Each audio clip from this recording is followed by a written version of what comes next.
رمضان کا مہینہ چل رہا تھا اور میرے گھر میں کچھ بھی کھانے کو نہیں تھا۔ میں مزدوری کرتا تھا اور ان دنوں مزدوری بھی نہیں لگ رہی تھی۔ میری بیٹیاں اور میری بیوی سوکھی روٹی اور پانی سے روزہ افطار کرتی۔ کچھ روز بعد ایسا ہونے لگا کہ ہمارے گھر میں نئے نئے پکوان بنتے۔ میں نے اپنی بیوی سے پوچھا تو کہنے لگی کہ کوئی اللہ کا بندہ آ کر دے جاتا ہے۔ مجھے دال میں کچھ کالا لگا۔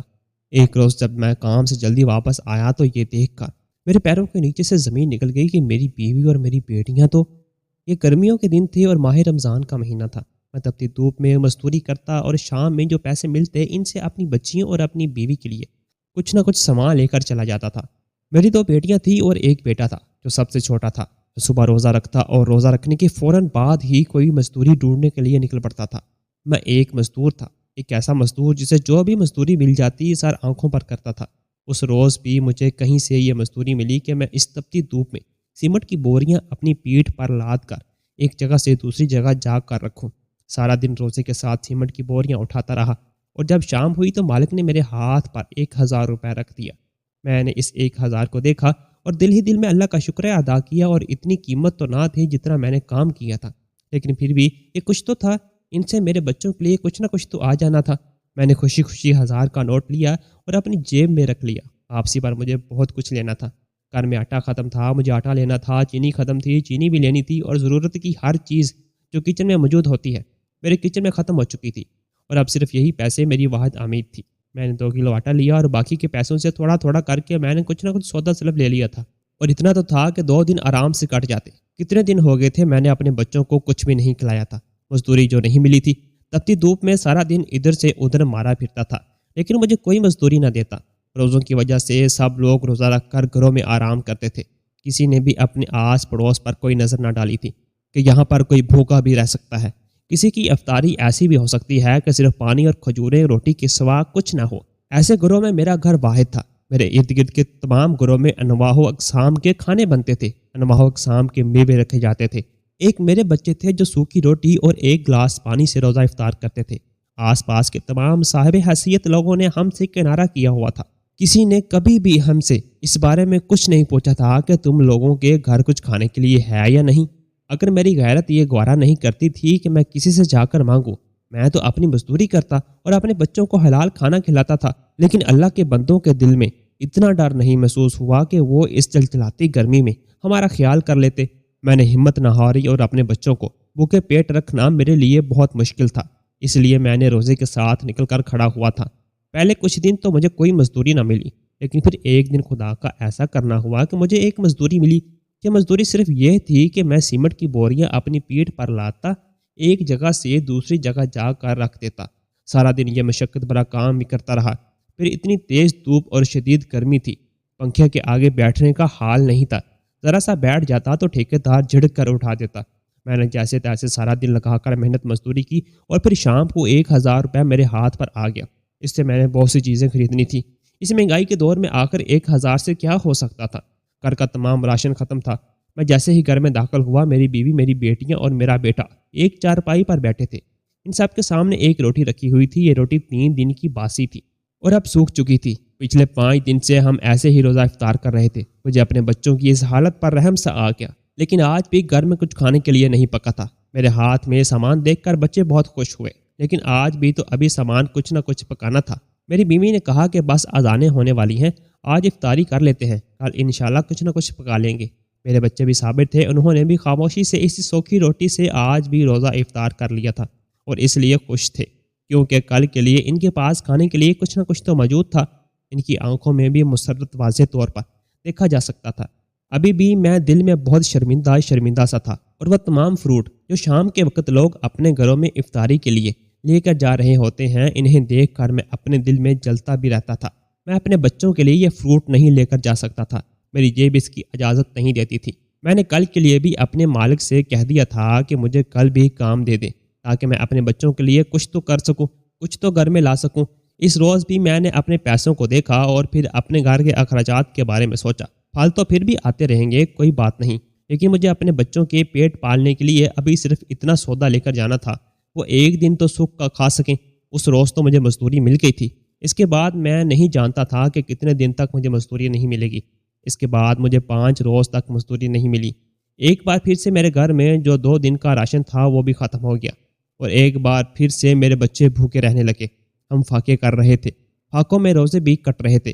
مجھے بہت گھٹن محسوس ہو رہی تھی۔ اپنے بچوں کو یوں پانی اور سوکھی روٹی پر ایک دو کھجور کے ساتھ روزہ کھولتا دیکھتا تو میرا دل کٹ کے رہ جاتا۔ خود تو پانی پی کر علیحدہ ہو جاتا تھا، نماز پڑھتا اور دعا کرتا کہ اللہ تعالیٰ کوئی ایسا کام کر دے، کوئی ایسا بندوبست کر دے کہ میں اپنے بچوں کو حلال کی روٹی کما کر کھلا سکوں۔ خیر کچھ روز بعد ہی مجھے پھر سے اسی مالک نے کام دینا شروع کر دیا۔ اس روز اس نے مجھے کال کی کہ تم جلدی سے آؤ، تمہارے لیے کام ہے۔ میں جلدی سے بھاگا ہوا چلا گیا۔ اس کے بعد روز میں اس کے پاس چلا جایا کرتا تھا۔ کام ہوتا تو وہ مجھے کام دے دیتا، نہ ہوتا تو میں ادھر ادھر پھرنے لگ جاتا کہ شاید کہیں سے کام مل جائے۔ اس روز مجھے مالک نے بلایا اور میں کام پر چلا گیا۔ جب میں واپس آیا، اور میں اسی لیے کام سے گھر پر جلدی واپس آ گیا تھا کیونکہ میں چاہتا تھا کہ آج میرے بچے صحیح سے افطاری کریں، لیکن پھر بھی آج مجھے پہنچتے پہنچتے شام کی اذانیں ہونے لگی تھی۔ میں جب گھر میں پہنچا تو شام کی اذان ہو رہی تھی۔ میں ایک بار پھر سے اپنے آپ سے شرمندہ ہو گیا کہ آج کتنی کوشش کرتا رہا کہ جلد سے جلد گھر پہنچ جاؤں اور بچوں کو پیٹ بھر کر افطاری کروا سکوں، لیکن ایسا ممکن نہ پایا تھا۔ میں نے جیسے ہی اندر داخل ہو کر دیکھا، میرے بچے چار پائیوں پر بیٹھے تھے۔ ان کے سامنے ایک میز رکھی تھی اور میز پر انواع و اقسام کے پھل موجود تھے اور مزید کھانے کی بھی چیزیں موجود تھیں۔ یہ دیکھ کر حیران رہ گیا۔ میرے ہاتھ میں جو راشن تھا میں نے سائڈ پر رکھا اور حیران و پریشان بھاگتا ہوا یہاں تک آیا۔ میری بیٹیاں مجھے دیکھ کر اٹھ کھڑی ہوئیں۔ میری بیوی کچن سے پانی لا رہی تھی، وہ بھی مجھے دیکھ کر ٹھٹک سی گئی۔ میں نے کہا یہ سب کہاں سے لائی ہو؟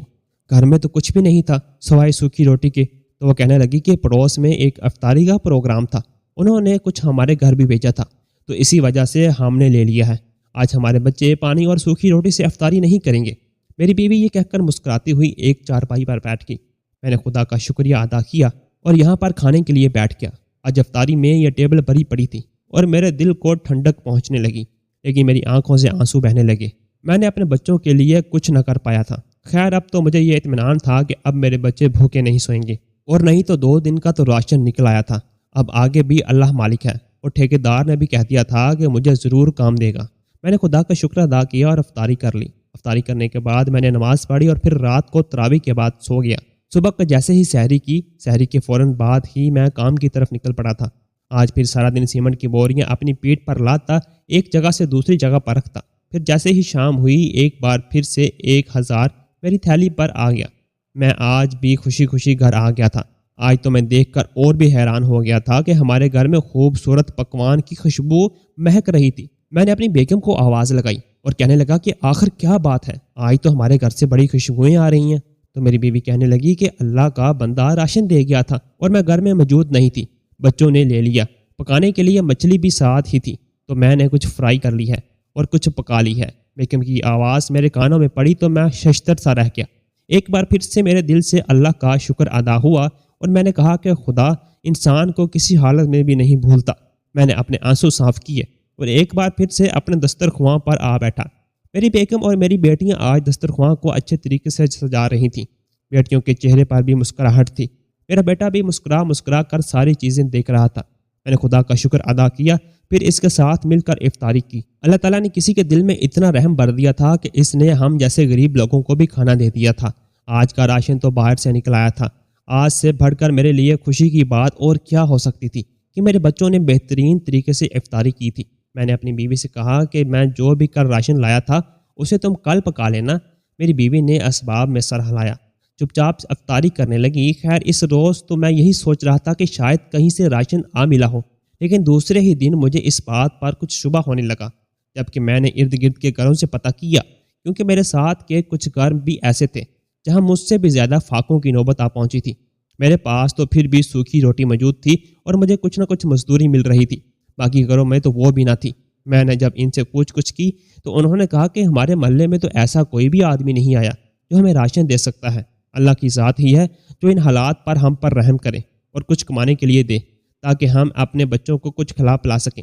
یہ بات سن کر میرے دل کو دھڑکا لگنے لگا کہ آخر ہمارے گھر کون اتنا سارا راشن دے سکتا ہے۔ خیر اس روز میں خاموش ہو کر چلا گیا۔ اس رات جب میں واپس شام کو آیا تو اس روز بھی کافی اچھے پکوان موجود تھے۔ میں اسے دیکھ کر بہت حیران ہوا، لیکن آج میں نے پوچھنے کی زحمت نہ کی تھی کیونکہ کل اور پرسوں جو بھی لایا تھا وہ سب کچھ ویسے کا ویسے پڑا تھا۔ یہی سوچ رہا تھا کہ میری بیوی نے وہی پکا لیا ہوگا۔ اس کے بعد مسلسل ایک کے بعد ایک دن، ایک کے بعد ایک افطاری اچھی ہونے لگی۔ اور یوں لگنے لگا جیسے یہ دسترخواں ہمارا نہ ہو بلکہ کسی امیر زادے کا ہو۔ میں اس بات کو ہر روز محسوس کرتا، اپنی بیوی سے پوچھتا اور وہ کہتی کہ اللہ کا بندہ ایک بار پھر سے آ کر ہمیں دے گیا تھا۔ میں نہیں جانتی کہ وہ کون ہے، لیکن وہ جو بھی ہے اللہ کی راہ میں خرچ کر رہا ہے اور اسے ہمارے گھر کے حالات کا پتہ ہے۔ اسی وجہ سے تو وہ آج اتنا سارا راشن دے جاتا ہے کہ ہم اچھے طریقے سے افطاری کر سکیں۔ یہ بات سن کر میں خاموش ہو جاتا، لیکن پھر بھی میری سوچ یہی اٹکی رہتی تھی کہ آخر ایسا کون سا آدمی ہے جو ہمارے ساتھ کے کئی گھروں میں بالکل بھی نہیں دیتا، اور ایک ہمارا گھر ہے کہ یہاں پر اتنے کھلے دل سے دے رہا ہے۔ لیکن خیر، مجھے اپنی مزدوری نے بہت مصروف کر رکھا تھا۔ سارا دن وہاں پر مزدوری کرتا تو مجھے یہ سب کچھ یاد نہ آتا، لیکن شام کے آتے ہی مجھے سب کچھ یاد آ جاتا، اور میں خاموشی سے آ کر جب گھر میں دیکھتا تو گھر میں اچھے خاصے پکوان پکے ہوتے، میرے بچے خوشی خوشی افطاری کر رہے ہوتے۔ یہ بات مجھے بہت کھٹکتی تھی، لیکن میں کیا کر سکتا تھا؟ مجھے بھی ان کے لیے کمانا تھا۔ میں جانتا تھا یہ جو بھی دے رہا ہے وہ ہمیشہ کے لیے تو نہیں دے جاتا، کہیں ایسا نہ ہو کہ میں مزدوری پہ بھی نہ جاؤں اور یہ انسان بھی ہمارے گھر آ کر ہمیں راشن نہ دے۔ اس لیے مجھے جو بھی کام مل رہا تھا میرے لیے غنیمت تھی۔ میں روزے کے ساتھ کام پر جاتا، واپسی پر کچھ نہ کچھ گھر کے لیے ضرور لاتا تھا۔ اس روز بھی جب میں واپس گھر میں آ رہا تھا تو سامنے کا منظر دیکھ کر میرے پیروں کے نیچے سے زمین نکل گئی تھی۔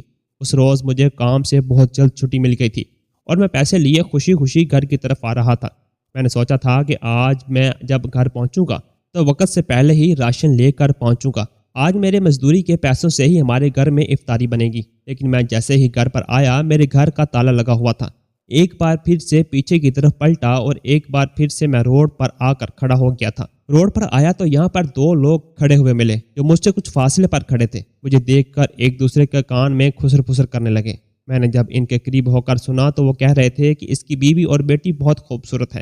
میں نے تو آج تک نہ دیکھی تھی، لیکن میں نے سنا ہے کہ ہمارے ساتھ کے پڑوس کے گھر میں اس کی بیٹیاں آتی ہیں، بہت خوبصورت ہیں۔ اس نے انہیں کیسے اتنی چھوٹ دے رکھی ہے؟ خود تو یہ سارا دن مزدوری پہ ہوتا ہے، نہ جانے پیچھے عورتیں خود ہی اپنے من میں جو آتا ہے وہی کرتی پھرتی ہیں۔ اس بات کا میرے کانوں میں پڑنا تھا کہ مجھے غصے نے آن گھیرا۔ اب میرے کانوں میں پکڑے راشن کے لفافے پر گرفت مضبوط ہو گئی تھی۔ مجھے بہت زیادہ غصہ آ رہا تھا۔ اب آہستہ آہستہ میرا ذہن اس بات کی طرف جا رہا تھا کہ میری بیوی اور میری بیٹیاں میرے پیچھے کیا کرتی ہیں؟ کہیں ایسا تو نہیں تھا کہ جو راشن میرے گھر میں آتا تھا وہ غلط طریقے سے تو نہیں آتا تھا؟ میں نے آج تک اپنے بچوں کو حرام کا ایک لقمہ تک نہیں کھلایا تھا، پھر یہ سب کچھ کیا ہو رہا ہے؟ میں اپنی بیوی پر بھی شبہ کرنے لگا تھا۔ میں ایک بار پھر سے واپس ہو گیا۔ ابھی میں اپنی گلی کے موڑ پر ہی پہنچا تھا کہ دوسری سمت سے آنے والی ایک لڑکی مجھ سے ٹکرا گئی۔ میرے ہاتھ میں پکڑا ہوا راشن کا پیکٹ گر پڑا تھا۔ میں نے جب سر اٹھا کر دیکھا تو یہ کوئی اور نہیں بلکہ میری اپنی بیٹی رانیہ تھی۔ اسے دیکھ کر تو میرے پیروں تلے سے زمین نکل گئی تھی۔ میری بیٹی تو پردہ کرنے والی تھی، بنا پردے کے حجاب کے باہر نہ نکلتی تھی۔ آج یہ کیسے بنا دوپٹے کے بھاگ رہی تھی؟ میں نے دیکھا اس کا چہرہ آنسوؤں سے تر تھا اور وہ رو رہی تھی، بار بار پیچھے دیکھتی، اور جب اسے یہ معلوم ہوا کہ آگے والا شخص جس سے وہ ٹکرائی ہے کوئی اور نہیں بلکہ اس کا باپ ہے تو میرے سینے سے لگ کر رونے لگی۔ میں نے اسے خود سے لگایا اور پوچھا کہ کیا ہوا ہے، لیکن روتے ہوئے ہچکیوں کی وجہ سے اس سے بولا نہیں جا رہا تھا۔ میں نے اسے پکڑا، زمین پر پڑا ہوا اپنا راشن کا تھیلا اٹھایا اور اسے لے کر اپنے گھر کی طرف نکل پڑا۔ یہاں سے گھر کا راستہ تقریباً 10 منٹ کا تھا۔ جب میں گھر پہنچا تو گھر کا تالا کھلا ہوا تھا۔ میں نے حیرت سے اپنے گھر کے دروازے کو دیکھا اور اپنی بیٹی کو لے کر اندر داخل ہو گیا۔ میری بیوی سامنے ہی کھڑی تھی، متذبذب سی ہوئی اور کہنے لگی کہ آج آپ اتنی جلدی کیسے آ گئے ہیں؟ میں نے اس سے بات نہ کی اور اپنی بیٹی کو چارپائی پر بٹھایا اور پوچھنے لگا کہ کیا ہوا؟ تبھی اپنی بیوی کو بولا کہ جلدی سے پانی کا گلاس لاؤ۔ میری بیوی بھی رانیہ کی یہ حالت دیکھ کر بہت گھبرا گئی تھی۔ جلدی سے پانی کا گلاس لے آئی اور اسے تھما دیا۔ جب اس نے پانی کا گھونٹ بھرا پھر اس کے بعد اس کے آنسوؤں میں کچھ کمی آئی اور اس کی کپ کپاہٹ میں بھی کچھ کمی آ گئی تھی۔ میں نے ایک بار پھر سے اسے پوچھا تو کہنے لگی وہ میرے پیچھے پڑا تھا، وہ عجیب وحشی انسان تھا، مجھے اگر بابا نہ ہوتے تو شاید وہ کھا جاتا۔ یہ بات سننی تھی کہ مجھے غصہ آ گیا۔ میں نے اپنی بیوی سے کہا کہ آج تو تم مجھے سچ بتا دو، میرے جانے کے بعد تم لوگ کرتی کیا رہتی ہو؟ رانیہ کہاں گئی تھی اور فابیا کہاں ہے؟ تم کہاں تھی؟ گھر کا تالا کیوں لگا ہوا تھا؟ میں نے کئی سوال ایک ساتھ کر ڈالے تھے۔ غصے سے میرا برا حال تھا۔ میرا غصہ دیکھ کر میری بیوی بھی سہم گئی تھی۔ میری بیٹی بھی سہمی سہمی نظروں سے مجھے دیکھ رہی تھی۔ دوسری بیٹی ایک بار پھر سے حجاب اور برقع پہننے دروازے سے داخل ہو رہی تھی۔ میں نے اسے گھر میں داخل ہوتے ہوئے دیکھا تو میں نے ایک بار پھر سے اپنی بیوی کی طرف دیکھ کر اسے دھاڑتے ہوئے کہا کہ کچھ بتاؤ گی بھی؟ تو وہ روتے ہوئے کہنے لگی مجھے معاف کر دو، میں نے ایک بات تم سے چھپائی تھی، ہمیں غلط مت سمجھو، ہم نے سب کچھ نہیں کیا جو تم سمجھ رہے ہو، بات کچھ اور ہی ہے۔ اس کی بات سن کر مجھے مزید غصہ آ گیا۔ میں نے دھاڑتے ہوئے کہا اگر بات یہ نہیں تو بات کون سی ہے؟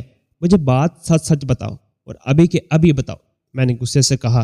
تبھی میری بیوی کہنے لگی آپ کی مزدوری نہیں لگ رہی تھی، آپ بہت پریشان تھے، ہمارے گھر میں کھانے کے لیے کچھ بھی نہیں تھا، آپ سے اگر میں پوچھتی تو آپ مجھے اس بات کی اجازت بالکل نہ دیتے، لیکن مجھے یہی بہتر لگا اور میں نے یہی کیا۔ ہم کوئی غلط کام نہیں کرتی تھیں، ہم اپنے برقع پردے میں رہ کر جاتی تھیں، دوسرے کے گھروں میں کام کرتی تھیں، وہاں سے ہمیں کچھ نہ کچھ پیسے مل جاتے اور شام کو آتے ہوئے افطاری کے لیے کچھ نہ کچھ سامان بھی مل جاتا تھا۔ اسی وجہ سے ہم آپ کو نہیں بتا رہے تھے، کہیں آپ ہمیں روک نہ دیں۔ بچوں کی حالت مجھ سے دیکھی نہیں جا رہی تھی، میری بیٹیوں نے مجھ سے ضد کی تو میں ان کو اجازت دے دی، اور پھر اتفاق سے ہمیں 3 گھر بھی مل گئے تھے جن میں گھروں میں کام کرنے والی نوکرانیوں کی ضرورت تھی۔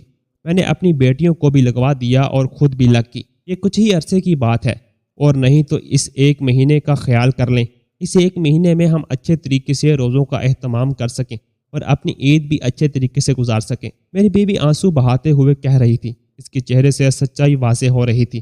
میں نے دیکھا میری دونوں بیٹیاں بھی رو رہی تھیں۔ میرا چھوٹا بیٹا پڑوس کے گھر سے کھیل کر ابھی آ رہا تھا، میں نے اس کی طرف دیکھا، وہ بھی مجھے دیکھ کر ایک طرف کونے میں کھڑا ہو گیا تھا۔ شاید اسے بھی اس سب کا علم تھا، لیکن اسے بتانے کی اجازت نہ تھی، اس لیے وہ خاموش تھا۔ میں نے سب کے چہروں کو باری باری دیکھا، کسی نے بھی مجھے حقیقت نہ بتائی تھی۔ میں ہتھیار ڈالنے والے انداز میں زمین پر بیٹھ گیا تھا۔ رانیہ مجھے بتانے لگی کہ جس گھر میں وہ کام کرتی تھی، اس گھر میں آج وہ اکیلی کام کر رہی تھی۔ اس گھر کا مالک بڑی بری نظر کا آدمی تھا، اس نے مجھے آج ہراساں کرنے کی کوشش کی ہے، اور یہ کہہ کر وہ پھر سے رونے لگی۔ اس بات کو سن کر مجھے مزید غصہ آنے لگا۔ میں نے ساتھ ہی ٹیبل پر پڑے گلاس کو اٹھا کر نیچے پٹک دیا اور اپنی بیوی کی طرف غصے سے دیکھنے لگا۔ وہ مجرموں کی طرح کھڑی تھی اور میرے بولنے کا انتظار کر رہی تھی۔ میں نے کہا خبردار، اگر آج کے بعد تم لوگوں نے گھر سے باہر قدم بھی نکالا، میرے لیے سب سے زیادہ ضروری یہی تھا کہ تم لوگ گھر میں بیٹھو، میں تم لوگوں کی عزت کی حفاظت کروں، تمہاری ناموس کی حفاظت کروں گا اور تمہارے پردے کی حفاظت کروں، لیکن تم لوگوں نے خود ہی خود کو 2 کوڑے کا کر دیا ہے۔ ایک بار باہر نکلنے سے پہلے مجھ سے پوچھ تو لیا ہوتا۔ آج دیکھو اگر میں نہ ہوتا تو شاید میری بیٹی کے ساتھ کچھ غلط ہو جاتا۔ اگر ایسا کچھ ہوتا تو کیا تم اپنے آپ کو معاف کر سکتی، یا پھر میں اپنے آپ کو معاف کر سکتا؟ میری یہ بات سن کر میری بیوی روتے روتے ہوئے چارپائی پر بیٹھ گئی۔ شام کا وقت ہونے والا تھا، ہمارے گھر میں ابھی تک کچھ نہیں بنا تھا۔ ہاں، لیکن فاویہ جس گھر میں کام کرتی تھی وہاں سے کچھ سالن روٹی لے آئی تھی۔ میرے ہاتھ میں راشن کا تھیلا تھا، آج میں نے ساتھ ہی کچھ پھل بھی لیے تھے۔ میری بیوی روتے ہوئے مجھ سے کہنے لگی مجھے معاف کر دو، میں جانتی ہوں کہ یہ کام غلط کیا میں نے، بنا سوچے سمجھے، بنا کس چیز کو جانے، بس اپنی بیٹیوں سمیت لوگوں کے گھروں میں کام کرنے لگی۔ میں یہ نہیں جانتی تھی کہ باہر کی دنیا ہماری دنیا سے بہت مختلف ہے، ہماری بیٹیوں کے لیے درندے باہر منہ پھاڑے موجود ہیں، مجھے معاف کر دو۔ لیکن میں تھا کہ غصہ میرے سر پر سوار ہو چکا تھا۔ ایک تو سارا دن روزے کے ساتھ تپتی دھوپ میں اتنی جلستی ہوئی گرمی میں کام کر رہا تھا، اور پھر گھر آ کر یہ سب دیکھنا پڑا۔ مجھے اب سمجھ آئی تھی کہ جو نئے نئے پکوان ہوا کرتے تھے وہ ہمارے گھر میں نہیں بنتے تھے، وہ انہی گھروں سے لاتی تھی جن کے گھروں میں وہ کام کرتی تھی۔ اب میں یہ بھی جان چکا تھا کہ میری بیٹی رانیہ کے چہرے پر مسکان کیوں نہ ہوتی تھی۔ وہ جس گھر میں کام کرتی تھی وہاں کے لوگ بہت خراب تھے۔ وہاں کا ایک مرد جس نے اسے کام کے لیے رکھا ہوا تھا، اس کی بیوی آج میکے گئی ہوئی تھی، اور اسی وجہ سے گھر میں رانیہ اکیلی تھی۔ اس نے رانیہ کے ساتھ غلط کرنے کی سوچی تھی۔ اس کی قسمت اچھی تھی کہ وہ گھر کا دروازہ کھلا دیکھ کر باہر بھاگ آئی تھی اور سامنے مجھ سے ٹکرا گئی تھی۔ میں نے اس کے پیچھے بھاگتے ہوئے ایک مرد کو دیکھا۔ جیسے ہی اس نے مجھے دیکھا وہ ایک بار پھر سے پیچھے بھاگا اور گلی گلی مڑتا ہوا اپنے گھر کی طرف چل دیا۔ میں نے سختی سے اب اپنی بیوی اور بیٹیوں کو منع کر دیا تھا کہیں بھی کام کرنے سے۔ میں نے ان سے کہا کہ جو بھی میں کما کر لاتا ہوں اس پر صبر و شکر کر کے کھا پی لیا کرو، کہیں ایسا نہ ہو کہ ہمیں اس کا قرض بہت بڑا چکانا پڑے۔ میری یہ بات سن کر میری بیٹیاں اور میری بیوی سمجھ گئی تھی۔ اس کے بعد میں نے اپنے غصے پر قابو پایا اور میں نے اپنی بیٹی کے سر پر ہاتھ رکھا، اس کے سر پر دوپٹہ ٹھیک کیا۔ میری بیوی بھی اس کے ساتھ ہی بیٹھی تھی۔ میں نے پیار سے اپنی بیٹی کے سر پر ہاتھ رکھا اور اسے اپنے سینے سے لگا لیا۔ میری آنکھوں سے آنسو بہہ نکلے تھے، لیکن خدا کا شکر تھا کہ اس نے ہمیں اتنی بڑی مصیبت سے بچا لیا تھا۔ اب میری بیوی اور میری بیٹیوں نے مجھ سے وعدہ کیا کہ اب وہ کبھی بھی گھر سے باہر نہیں جائیں گی اور اپنے پردے کا خیال رکھیں گی۔ جو میں کما کر لاؤں گا اسی پر صبر و شکر ادا کریں گی، اور بے شک اللہ تعالیٰ انہی کے ساتھ ہے جو صبر و شکر کے ساتھ اپنی زندگی گزارتے ہیں۔ اس روز خدا کا کرنا ایسا ہوا کہ افطاری کے وقت ہی ہمارے دروازے پر کسی نے دستک دی۔ میں نے خاموشی سے دروازے کی طرف بڑھتے ہوئے آواز دی تو کسی نے کہا کہ ذرا باہر آ جائیں۔ جب میں باہر گیا تو باہر میرے مالک کھڑے تھے جن کے پاس میں کام کرتا تھا۔ انہوں نے اپنے ہاتھ میں ایک راشن کا تھیلا پکڑا ہوا تھا اور کچھ پیسے میرے ہاتھ پر رکھے اور کہنے لگا کہ یہ تمہاری عید ہے اور کل سے تم کام پر مت آنا۔ یہ کچھ پیسے ہیں جو تمہارے بچوں کے عید کے کپڑے ہو جائیں گے۔ یہ راشن ہے، تمہارا یہ مہینہ اور تمہاری عید اچھے طریقے سے گزر جائے گی۔ میں نے آنکھوں میں آنسو لیے اس کے ہاتھ سے وہ تھیلا لیا اور پیسوں کے لیے میں نے اس سے کہا کہ اس کی کیا ضرورت تھی، تو وہ کہنے لگا کہ میں جانتا ہوں کہ تمہارے گھر کے حالات کیسے رہے ہیں، مجھے معاف کرنا، اتنے دن میں تم سے کام کرواتا رہا۔ یہ کہہ کر وہ واپس چلا گیا تھا۔ میں نے سوچا کہ آج کے دور میں بھی اللہ کے نیک بندوں کی کمی نہیں جو دل میں رحم رکھتے ہیں۔ میں نے اللہ کا شکریہ ادا کیا اور اپنے گھر چلا آیا۔ یہ عید ہماری بہت اچھے سے گزری تھی۔ یہ پچھلی عید سے بہت بہتر تھی کیونکہ اس عید پر میرے بچوں کے لیے عید کے کپڑے بھی تھے اور ہمارے گھر میں راشن بھی موجود تھا۔ رمضان بہت اچھے طریقے سے گزرا تھا۔ میں خدا کا شکر ادا کرتے ہوئے اب بس یہی دعا کرتا ہوں کہ اللہ تعالیٰ مجھے جلد سے جلد اچھا روزگار عطا فرمائے تاکہ میں اپنے بچوں کو اچھا کھلا سکوں۔ ناظرین، آپ کو آج کی ہماری یہ کہانی کیسی لگی؟ کومنٹ باکس میں اپنی قیمتی رائے کا اظہار ضرور کیجیے گا۔ ویڈیو پسند آئے تو ویڈیو کو لائک اور دوسروں کے ساتھ شیئر ضرور کریں۔ مزید اس طرح کی سبق آموز کہانیاں اور واقعات سننے کے لیے ہمارے چینل سمیع ٹی وی کو سبسکرائب ضرور کیجیے گا۔ اللہ حافظ۔